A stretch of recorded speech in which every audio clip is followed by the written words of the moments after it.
সূৰ্যৰ পোহৰত নেওচি মই আজি ৰাওনা হলো অন্নপ্ৰসন্নলে বুলি উগুল থুগুল মনটো লৈ উদ্ধাটো খাই ওলালোহি ঘৰৰ পদূলিমুখ।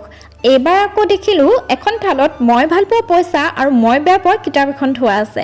মোৰ আকৌ সেই 200 টকীয়া নটখনলৈহে চকু, কথামতেই কাম, তাইও পইচাতেই হাত দিলে। এইবাৰ আকৌ ভাত খোৱাৰ পৰ্ব আৰম্ভ হ'ল।